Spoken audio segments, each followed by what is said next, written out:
Everyone, welcome to our channel R studies. जैसा कि आप जानते हैं, हमने पिछली वीडियो में क्लास 10 मैथ एनसीईआरटी की एक्सरसाइज 5.1 का क्वेश्चन नंबर 1 कंप्लीट कर लिया था। तो इस वीडियो में हम करने वाले हैं क्वेश्चन नंबर 2 और 3। तो देखिए क्या है question number second. Write first four terms of the AP when the first term a and the common difference d are given as follows. तो हमें किसी भी एपी का फर्स्ट टर्म दिया हुआ है ए और हमें कॉमन डिफरेंस जिसे हम डी से डिनोट करते हैं वो दे रखा है। उन दोनों की हेल्प से हमें निकालना है पूरा का पूरा एपी, क्योंकि 4 टर्म्स निकालनी है। ठीक है, तो फर्स्ट टर्म तो इन्होंने गिवन ही है, जैसे कि 10 है। और मैंने आपको इंट्रोडक्शन वीडियो में बताया था कि जो एपी का जनरल फॉर्मूला है ये होता है फर्स्ट टर्म ए और फिर सेकंड टर्म निकालने के लिए ए के अंदर हम डी ऐड कर देंगे, जो कि हमारा होता है common difference a plus D. Third term में हम 2d कर देंगे और फोर्थ टर्म में हम 3d कर देंगे। तो हम निकालते हैं, फर्स्ट टर्म तो हमारी 10 हो जाएगी, सेकंड हमारी हो जाएगी 10 प्लस 10, थर्ड हमारी हो जाएगी 10 प्लस 20, थर्ड हमारी हो जाएगी फोर्थ हमारी 10 प्लस 30। ठीक है, तो 10 प्लस 10 20, 20 प्लस 10 30, 30 प्लस 10 40। तो ये हमारी एपी और सोन आगे भी चलती रहेगी। चलिए देख लेते हैं इसकी सेकंड पार्ट को। देखिए सेकंड पार्ट क्या है। ए हमें दे रखा है -2 और डी हमें दे रखा है 0। अगर डी 0 है मतलब कॉमन डिफरेंस कुछ भी नहीं है बीच में, तो सिंपली हमारी जो जनरल फॉर्मूला था एपी का ए प्लस हमारा D, A plus 2d and A plus 3d। इसके अकॉर्डिंग क्या हो जाएगा, फर्स्ट टर्म -2 और सेकंड भी डी 0 तो सेकंड भी -2, थर्ड भी -2 एंड फोर्थ भी -2। ठीक है, तो हमारा सारी एपी की टर्म्स क्या होंगी, सेम होंगी, ए होंगी, क्योंकि इनके बीच में कोई भी कॉमन डिफरेंस है ही नहीं, d = 0 है इधर। थर्ड पार्ट क्या है, थर्ड पार्ट में हमें दे रखा है ए की वैल्यू 4 है और डी की वैल्यू है -3। तो मतलब हम इसी फॉर्मूले के अकॉर्डिंग रखेंगे, तो फर्स्ट टर्म हमारी आ जाएगी 4 and second is a plus D, मतलब कि 4 प्लस -3। ठीक है, इससे अगली हमारी आ जाएगी a प्लस 2d, मतलब कि 4 plus 2 multiply -3 and fourth term क्या आ जाएगी, 4 प्लस फॉर्मूले के अकॉर्डिंग 3d, 3 इंटू में -3। तो फर्स्ट टर्म हमारी एज इट इज 4 आ जाएगी, सेकंड टर्म हमारी 4 प्लस -3, प्लस माइनस हो जाता है माइनस, तो 4 में से 3 जाएंगे तो आएगा हमारे पास 1। नेक्स्ट क्या है हमारे पास, 4 और प्लस में 2 इंटू 3, पहले मल्टीप्लाई करेंगे तो 2 3 जा 6, माइनस का 6 आएगा और माइनस का 6 और प्लस का 4, तो माइनस प्लस हो जाएगा माइनस, तो 4 में से 6 जाएंगे तो हमारे पास आएगा माइनस का 2। आगे हमारे पास है पहले मल्टीप्लाई, 3 3 जा 9, 3 3 जा 9 आएगा -9 और -9 प्लस का 4, तो ये हमारे पास आएगा माइनस का 5। तो ये हमारी एपी की टर्म्स हो जाएंगी। देखते हैं इसका नेक्स्ट पार्ट।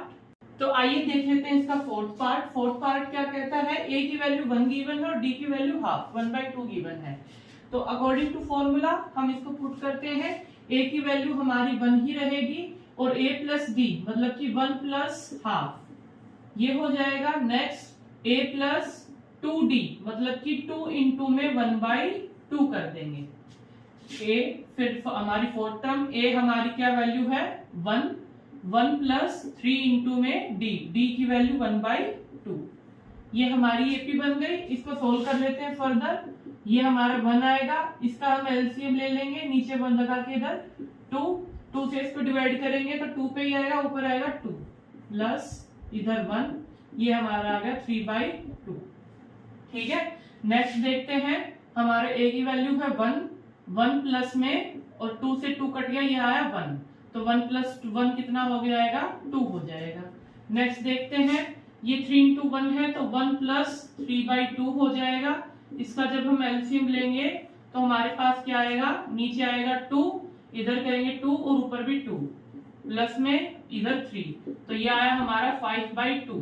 तो हमारी एपी की टर्म्स क्या क्या हो गई, 1 3/2, इधर फिर हमारी 2 और इधर 5/2।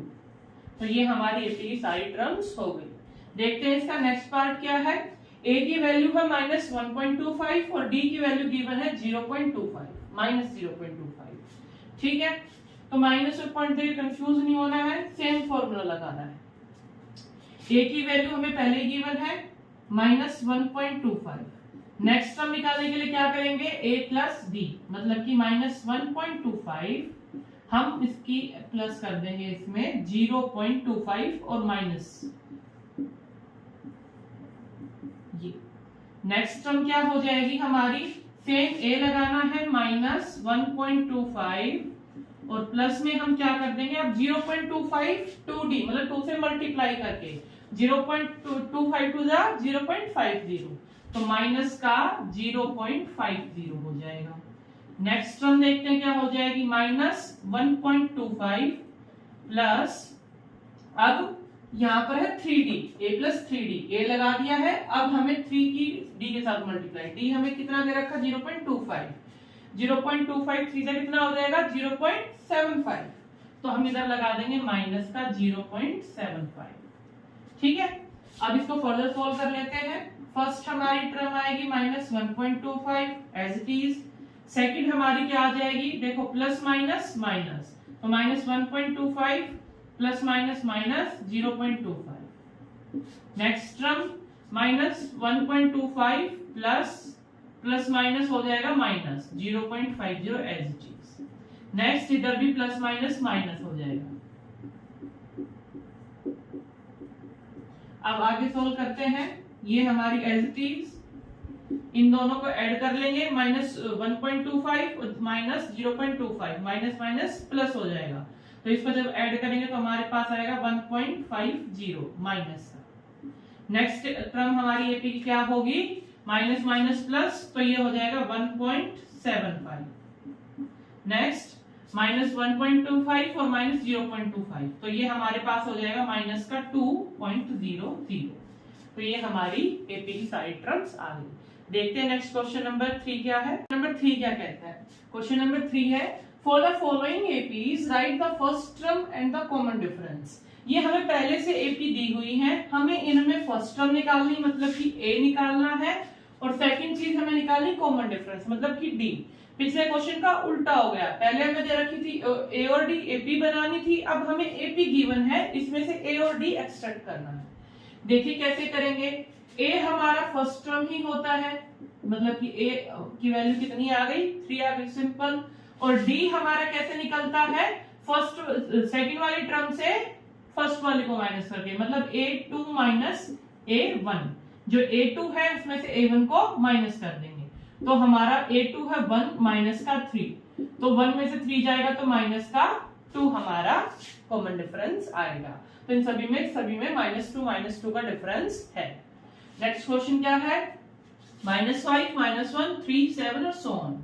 इसमें हमें a की वैल्यू निकालनी, तो सिंपल है -5 आ जाएगी, और यह d कैसे निकालेंगे, वही सेम फॉर्मूला, a2 माइनस का a1, तो a2 है -1 और हमें माइनस करना है 5 को, तो यहाँ पर 2 माइनस आ गए हैं, -1 और माइनस माइनस प्लस, तो हम 5 में से 1 माइनस कर देंगे, प्लस माइनस क्या होता है, माइनस होता है, तो ये हमारा प्लस का 4 आ जाएगा, क्योंकि 5 का साइन बड़ा है तो बड़े नंबर का साइन आता है, तो हमारा ये आ गया 4।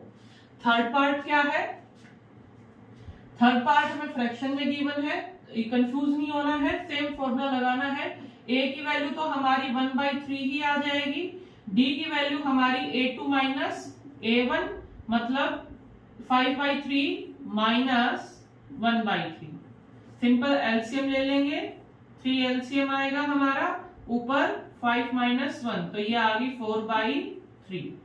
ठीक है, नेक्स्ट देखते हैं, नेक्स्ट में पॉइंट है, पॉइंट से भी नहीं घबराना, बिल्कुल वही सेम फॉर्मूला लगाना है। a की वैल्यू हमारी क्या आएगी, फर्स्ट नंबर 0.6, और d की वैल्यू हम कैसे निकालेंगे, a2 माइनस a1, a2 हमारी 1.7 माइनस 0.6, 7 में से 6 जाएगा तो आएगा हमारा 1, और 1 में से 0 जाएगी तो 1 ही, तो ये हमारा आ गया 1.1।